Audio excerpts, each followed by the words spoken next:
This is a story about how the most broken objects and people often hold the most beautiful stories, waiting for the right person to discover them. Maya was a master restorer of antique ceramics, a quiet woman who spoke more to shattered vases than to people. Her life was a carefully ordered sequence of glue, patience, and silence. A sanctuary she had built after a past heartbreak had left her feeling as fragile as the artifacts she mended. Her workshop, tucked away on a quiet cobblestone street, was a tomb of beautiful, half-remembered things. She didn't just fix cracks, she listened to the stories they held, believing that an object's history was etched into its very fractures. Kael was the chaotic, energetic host of a popular antique hunting reality show, Found and Valued. He lived for the big reveal, the dramatic moment when an object's price tag was unveiled. To him, history was a commodity, a means to an end. To her, it was a soul. He was a whirlwind of charisma and noise, a man who covered his own deep-seated insecurities with the glitter of television fame. Their worlds collided when Kael burst into her tranquil studio, clutching a small, mud-caked, and utterly shattered porcelain songbird. It was a prop for his show's most dramatic segment yet, the impossible restoration. The network wanted high drama, and what was more dramatic than a beautiful object brought back from the brink?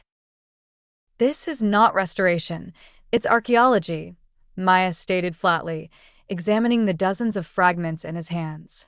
"Its story is over. You can't manufacture a soul for a thing that has lost its own."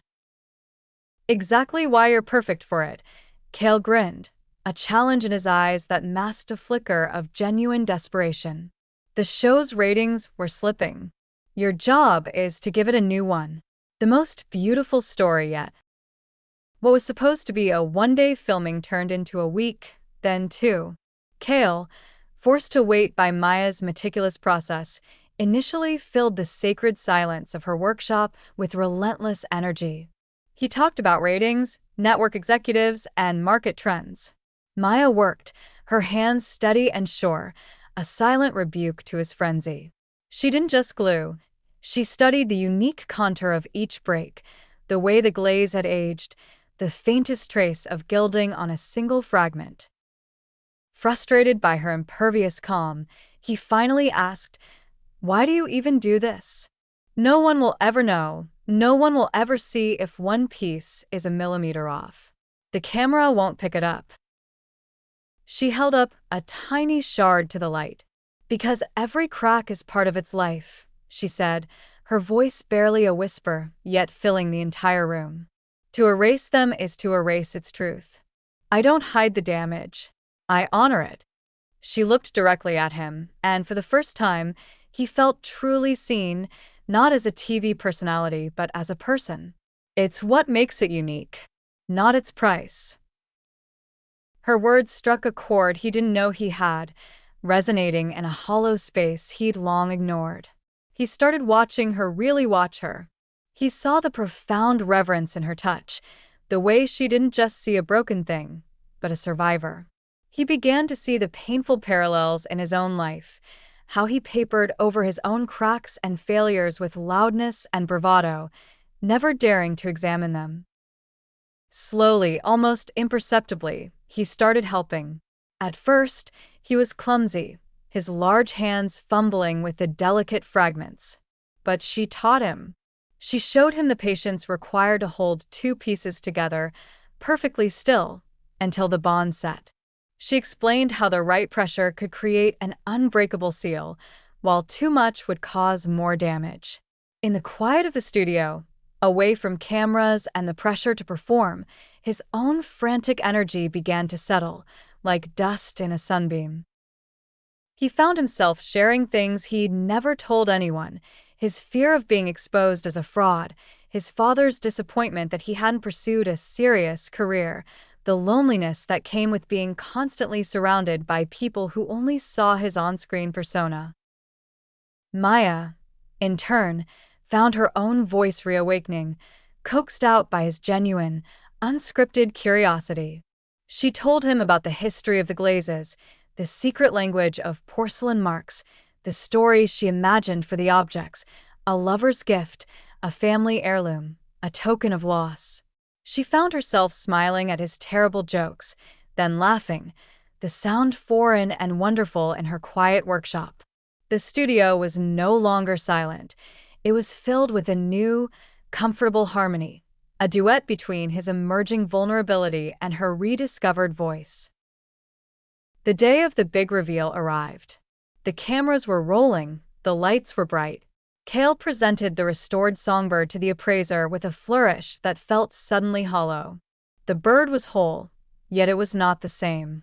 A delicate web of golden veins now traced the paths of its former breaks, the Japanese art of Kintsugi that Maya had secretly used, mending the cracks with gold-dusted lacquer.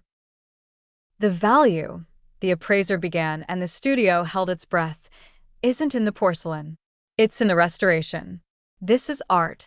It's a story of being broken and remade, made more beautiful for having been broken. It's priceless. Kael looked not at the appraiser, not at the camera, but at Maya, who stood in the shadows. The dramatic price tag he usually lived for suddenly felt meaningless, a cheap imitation of the real value he had found in her workshop. When the cameras and crew finally left, he stayed behind. The silence felt different now, not empty, but full. He picked up the songbird, its golden veins catching the soft evening light filtering through the window.